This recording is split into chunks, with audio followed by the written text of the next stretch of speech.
Come, Holy Spirit, come now, come as you wish. Come, Holy Spirit, come now, come as you wish. Come, Holy Spirit, come now, come as you wish. As we celebrate this Blessed Trinity, we have just some symbols of the Blessed Trinity. We cannot really express this, and we are always talking about the Father, the Son, and the Holy Spirit as the three persons of the Blessed Trinity. Sometimes people would object it how three could be one, three person, one God. But you can take a simple example as the candle, and on the candle you can see it makes sense. The paraffin, the wax, is God the Father, the wick is God the Son, and coming from the Father and the Son, from the wax, paraffin, and the wick, the Holy Spirit, which always revealing himself as the light. So the mystery of the Most Holy Trinity is the central mystery of Christian faith and of Christian life. You are baptized in the name of the Blessed Trinity, and because God revealed himself, he invited us to enter into this relationship with him. The Trinity is a mystery of faith in the strict sense, one of the mysteries that are hidden in God, as we read in the Catechism of the Catholic Church. The one true God, Father, Son, and Holy Spirit, reveals himself to man and reconciles and unites with himself those who turn away from sin. So once more is underlined this initiative of God that he's inviting us to share in his life. And God alone can make it known to us by revealing himself as Father, Son, and Holy Spirit. Just to give you some comparison from the ancient Greek work, the philosophy work, none of them, this great philosopher, came even to the idea that we were created, that the world was created. What about knowing about God, what we know through this divine revelation? The Trinity is one. This eye in the triangle shows God knows everything, is omnipresent everywhere. We do not profess three gods, but one God in the three persons, the consubstantial Trinity. It's very difficult to explain it, but we have one nature as the human people, and we are so many persons. We share common ground. We have the ground of humanity, but God has his Godhead and revealed in three persons. The divine persons are really distinct from one another. God Father is not the Son, Son is not the Father, Spirit is not the Son, but they are related to each other. They are distinct from one another in their relations of origin. The divine unity is triune, and the divine persons are relative to one another, as expressed in the Catechism in the relational names of the persons. The Father is related to the Son to the Father, and the Holy Spirit to both of them. In Sunshine State, you can make this beautiful example to refer to the Blessed Trinity as the Son, which is so much present here. The target of the Son is God the Father.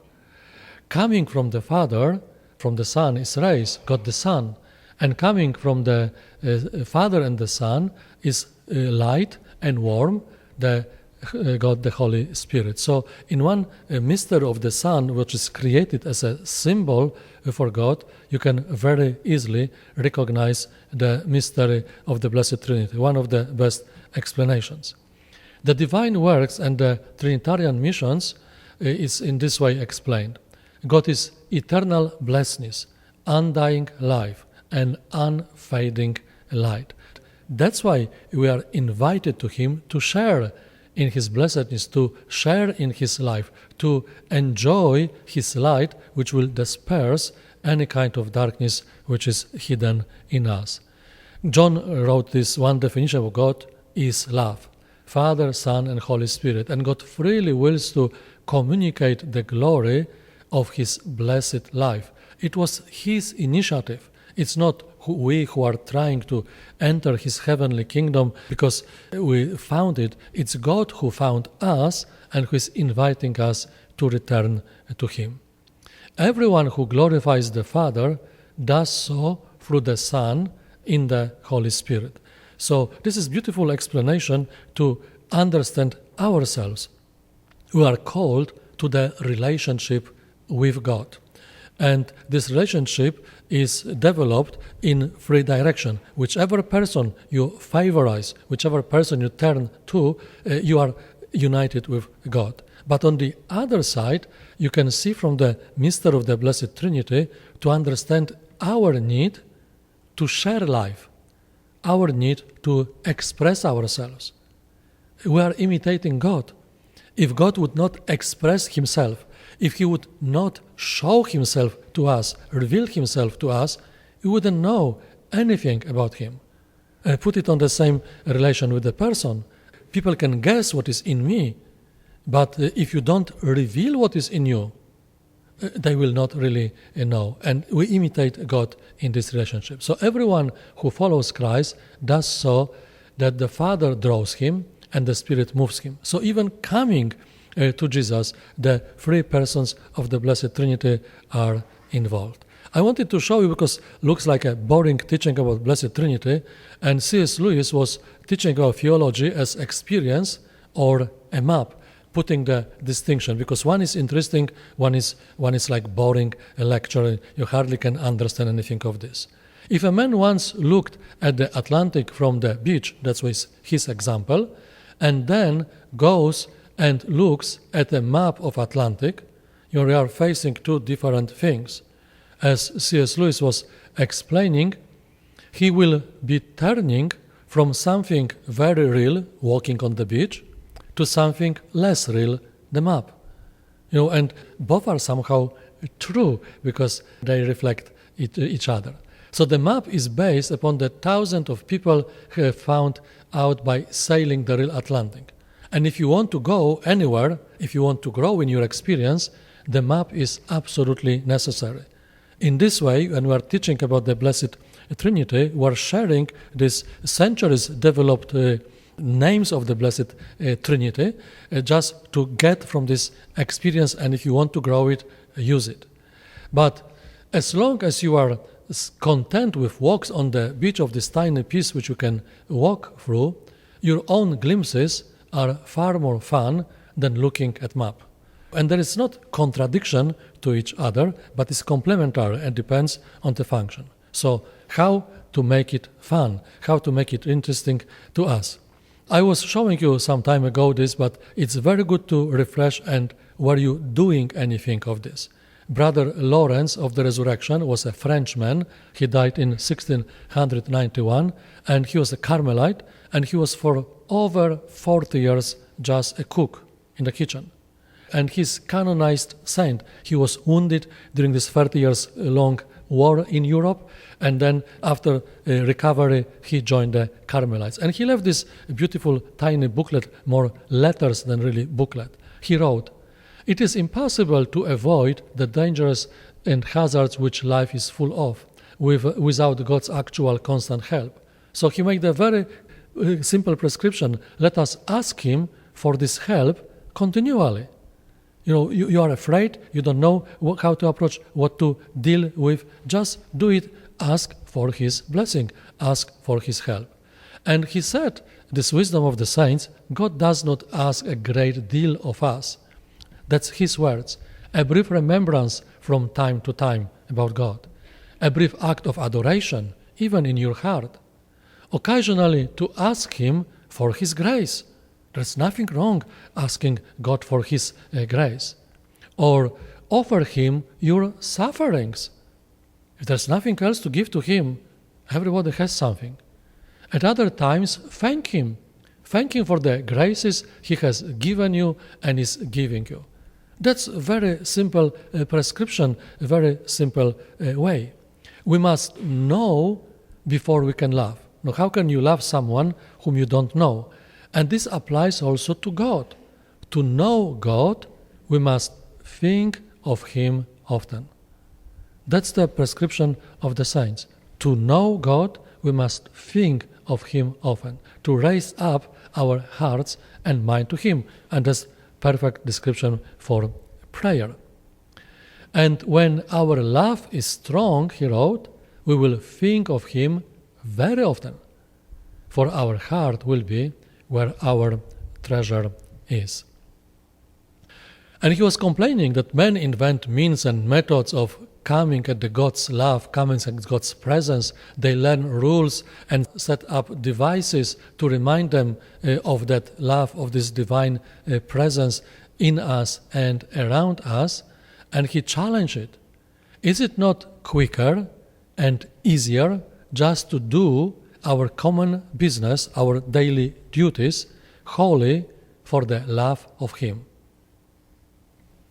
Sitting in the church, glorifying Him, out of love to Him, doing the most daily things to glorify, to show your gratefulness or love to God. This is what he's mostly known. He prescribed this. The holiest and most ordinary and the most necessary practice of the spiritual life, to grow in the spiritual life, is that of God's presence. Because the presence of God is the encouragement and also motivation for us and very powerful support. So that's what is especially from Him. And we can do little things for God. Now, sometimes we look for some huge, extraordinary things, but the saints are very practical.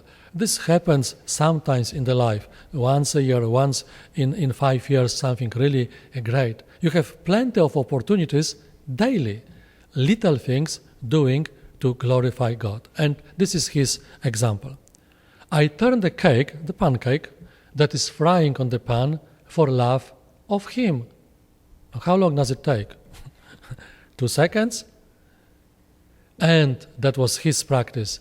And that done, if there is nothing else to call me, I prostrate myself in worship before Him who has given me grace to work. Oh, he was wounded and he was slightly crippled after the wall, so for him was the great opportunity. I can work for God. I can prepare the meals for other monks. And he wrote it, and afterwards, I rise happier than the king. Just doing something little for the glory of God. Or another of his examples, it is enough for me to pick up but a straw from the ground for the love of God. I checked it, and I challenge you, check it. You know, I was going sometimes around the church and out of love to God, picking up this garbage, which people throw out of their cars. And see, a part of the ground is clean, see what is happening to your hearts. Do the most ordinary duty out of love to Him, out to glorifying, as small as picking up something from the ground. So he admitted that the path to this union was difficult. He said about around 10 years to get like automatically always. And he spent years disciplining his heart and mind to yield to God's presence, to be aware that I'm constantly in the presence of God and doing it out of love to God. But not at once Rome was built, so gradually from the small steps, whenever you remember, try to do it and observe what is happening in your heart. If I were a spiritual director, he wrote, I would recommend it to everyone, this practice of God's presence. For I believe there is nothing so necessary or so easy. You do not need extra hour. You do not need extra activity. Just what you do, what you are supposed to do, what is your duty. Sometimes maybe not even pleasant duty. Do it out of love to God. During your meals, your conversations, occasionally lift up your heart to Him, just for a moment. The least little remembrance of Him, of God, will always be most agreeable. That's the experience of the simple monk, canonized saint. And he wrote in his letters, you need not shout out. He, God, is closer to us than you think. So just try it. It doesn't work like a magic, as I just pointed, and he was very sincere, talking about years to come to this perfect union with God, but it's possible. And these tiny sparks, which are possible in our daily work, in our daily duties, might bring so much grace, so much light, so much joy, that you will desire more and more to do everything what you do for the glory of God. And that's one of the best connections to the Blessed Trinity.